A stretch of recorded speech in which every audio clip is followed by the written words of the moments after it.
Good morning, thanks for joining me. I hope everybody's well and having a good week. Whichever way I move myself, I look like I've got a halo on. Not a halo, just my skylight.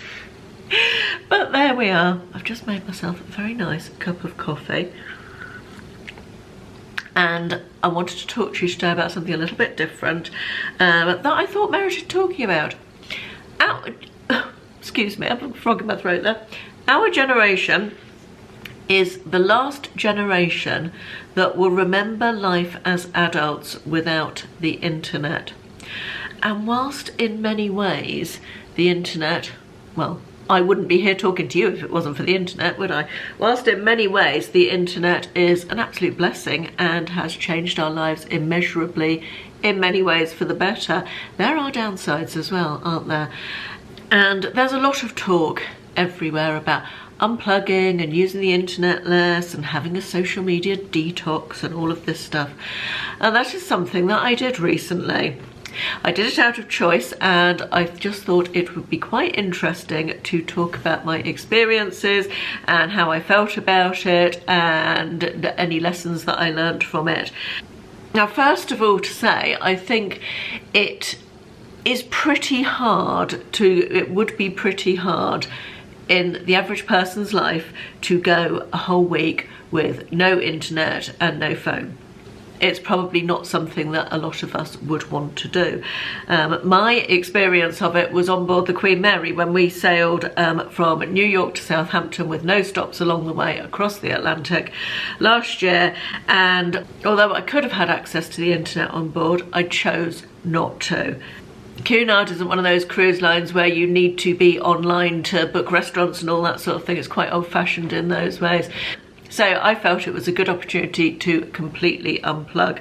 So also in the middle of the Atlantic, obviously you don't have a phone signal. You do actually have something called, I can't remember what it's called now, marine telecom. So you can get a call on your phone or make a call on your phone if absolutely necessary. But that is purely a phone signal. It doesn't come with any data or internet access or texting or anything like that. I must be completely honest and say that I did access the internet. You had to pay for internet on board the ship, but you did get 1 hour of internet free as an initial thing, and I did have to access the internet with that 1 free hour about halfway through our cruise because I had an eBay return and I needed to issue a refund. If you don't issue a refund in a timely manner when something is sent back, eBay penalise you, unfortunately, as a business seller. So I had to go online and just quickly issue that refund. I have made notes. I made these when I was still on the ship, so it was all fresh in my mind. One of the reasons I wanted to do this was that on recent holidays that I've been on, I have found myself, I guess because of the downtime, scrolling a lot on my phone, mindless scrolling through Facebook or Instagram or TikTok. And I don't really want to be doing that. I'd much rather be reading. And I almost was doing it as a reflex without even thinking about it. I would just pick up my phone and scroll. And I didn't want to be doing that, really. So this felt like a really good opportunity to completely unplug. And it was a bit of a challenge to see if we could do it, or if I could do it. Ashley's much less of an internet addict than I am. But B, to have that sort of detox from the constant attachment to the internet.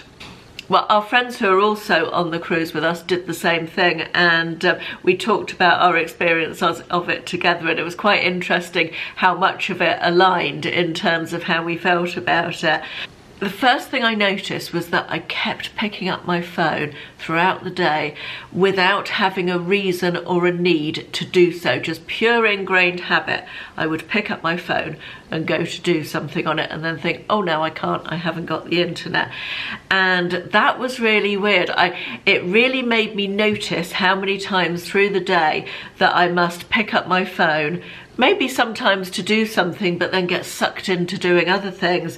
And just purely through habit, really, just to pick it up with no discernible reason for doing so. And that was quite an eye-opener. Towards the end of the week, it was quite interesting because some of the time I wasn't even bothering to take my phone out of the cabin with me, whereas I always have my phone with me. I'm somebody who, if I leave the house without my phone, I would in most cases go back to get it because I feel like I need it. I feel like I really need it. But by the end of the week, I did take my phone with me most places because I use my phone as a camera to take photographs, and I did feel like I wanted it for that. But I certainly, towards the end of the week, had stopped all the constant picking it up. So probably after 3 or 4 days, I felt like I almost didn't even know where my phone was, you know. I didn't pick it up for hours and hours, and that was such a nice feeling. I felt very disconnected from it, but in a really good way. Being on board the Queen Mary, you do feel like you step back in time. It's one of the things we absolutely love about cruising with Cunard. You do feel like you've stepped back in time and are in that glamorous era, I guess, of perhaps the 20s and 30s, of not so glamorous on the Titanic, obviously, the 20s and 30s, but before air travel was mainstream, when doing a transatlantic crossing was very much a way of travel, and I love that feeling. And the cut-offness with the internet was something that really added to that. We really liked that aspect of feeling cut off from the world while you were on board ship. It was nice. One thing I did miss was being able to Google things. You know how things come up in conversation, like perhaps you'll be watching a film and you go, oh, what's the name of that actor, or what's that other film he was in about such and such? And of course we've got all that information at the touch of a button, haven't we? So we don't really use our brains to figure things out in the way that perhaps we used to before the internet. We have become lazy at the immediate access to all the information in the world has made us become lazy at using our brains to think through and process the answer to things, possibly. It also added to conversation in terms of we would discuss things to work things out as well. And one thing I was really pleased about that I'm not sure that I would have known the answer to so instantly when Ashley asked me if I'd been accessing my phone all the time. Ashley said, and I can't remember where the conversation came from, but he went, what was that film with the tiger in the boat? And I immediately said, Life of Pi. I knew the answer, even from that crap description. I don't think we've ever watched Life of Pi together. I think I watched it by myself once, years and years ago. So it's not something that would have been a recent answer, but I don't think my brain would have processed that answer that quickly without that break from the internet. And perhaps I'm wrong, I'll never know whether that's the case or not, but I was surprised that I came up with that answer so quickly. And I wonder if a brain that is not bombarded constantly with all this information coming at your face from a screen, perhaps your brain has more capacity to find that sort of answer for things and locate that information. I don't know, but it was food for thought. What I did feel that I noticed without the constant picking up of the phone was feeling more aware of what was going around me. For example, I went out to meet my best friend for dinner last night, and she was a bit late. She texted and said she was going to be 5 minutes late. So I got into the restaurant and immediately picked up my phone and started scrolling on my phone, looking at emails, whatever. When I was on the ship, if I was waiting for someone, or if Ashley popped to the loo, or I was sitting by myself for whatever reason, I would sit and people watch and look out of the window or enjoy the atmosphere around me. I didn't pick up my phone, and I feel like that was really nice as well. It felt more like engaging with the world around me. And I think as well, a knock-on effect of that is if you're not constantly looking at your phone and being bombarded with all this stuff and looking through all this stuff, your brain is far more open to random thoughts and ideas and creativity. And I came up with lots of ideas for things I wanted to do work-wise and in my personal life and thinking about stuff. And I just feel like my brain was far more open to thoughts coming into it rather than it being fed stuff all the time. When was the last time you just sat and did nothing and didn't have a screen in front of you? I think that's really worth thinking about. because I'm not sure that any of us really ever do that now, and that's quite interesting, isn't it? Now, I'm not going to lie, by the time we were coming back into Southampton on our final morning of the cruise, I was looking forward to looking at my email and being able to text William and all of those sorts of things. I was looking forward to reconnecting with the world. However, did we really enjoy that break from the world? Yes, absolutely. Would I do it again in that situation? Yes, absolutely. Very much so. In fact, I would go as far to say that I enjoyed my cruise more disconnected than I would have done had I had internet access all the time.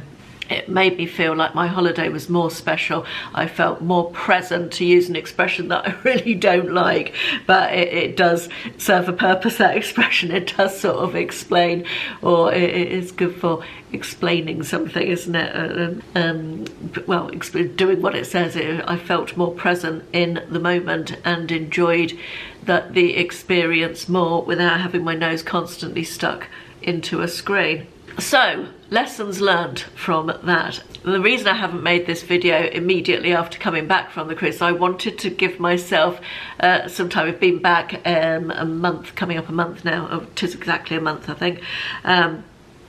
And I wanted to see if any of the lessons and takeaways that I had from that really stuck with me. I knew after it, the first thing that I wanted to do was less mindless scrolling. And have I achieved that? I'm not sure I have. However, I'm more aware of it when I'm doing it. I think because we've had the Christmas break, haven't we? So more downtime and more time available to scroll, of course. I've made a conscious effort during the day since the end of the Christmas break to, if I pick up my phone to scroll, think, no, I'm going to put it down and I'm going to read a couple of pages of my book instead. So I've been doing that, which I think is good. It has definitely made me more aware of the mindless scrolling, even if I haven't got as good at avoiding it as I hoped I would. It's still a work in progress, that. The other thing the next thing that I decided I wanted to do was take some social media off my phone, delete the apps some of the time. I did delete Facebook for about a week, and then I put it back on before the Christmas holiday, and I haven't taken it off again. I do keep Instagram. I feel like I post on Instagram quite a lot related to my YouTube, so that's sort of semi-work thing for me. But with TikTok and Facebook, I do delete them off my phone when I feel like I'm doing too much Facebooking and TikToking for a while, and then put them back on and then delete them again. So I probably need to get better at that. In fact, I'm going to go and get it's Friday today, I'm going to go and get my phone after I finish filming this video, and I'm going to delete Facebook from it for the weekend. The next thing I wrote down was generally consume less social media, but I think that was sort of covered by the previous one.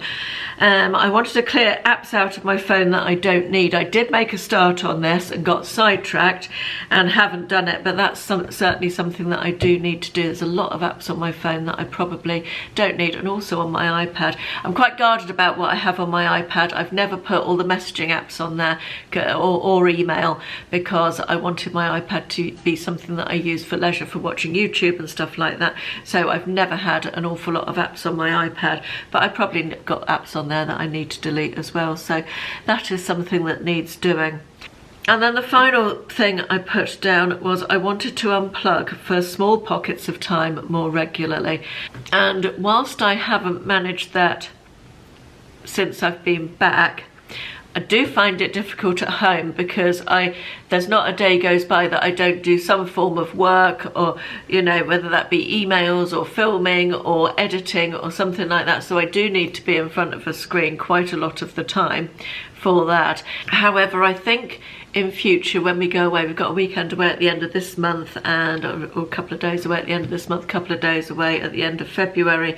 When we go away, I definitely want to maybe not completely unplug, but definitely put my phone down, leave my phone in the room, and go off and do things and just be more present and enjoy things. But as for whether I'd do it again on a cruise, absolutely, I would very happily unplug So those were my thoughts on cold turkey with the internet and unplugging from the world for a little bit. Let me know if you've ever done a similar thing, or if you'd like to do a similar thing, and what you think you'd miss, or what your thoughts were about, you know, if you have done it, how did you feel about it, and did it change how much time you spend with a screen in front of you? Yeah, it's an interesting subject, isn't it? As I said, for our generation who do remember life as an adult without the internet, there'll never be another generation who remember that. Anyway, that's it from me. Hope you enjoyed. I'll see you soon. Bye bye.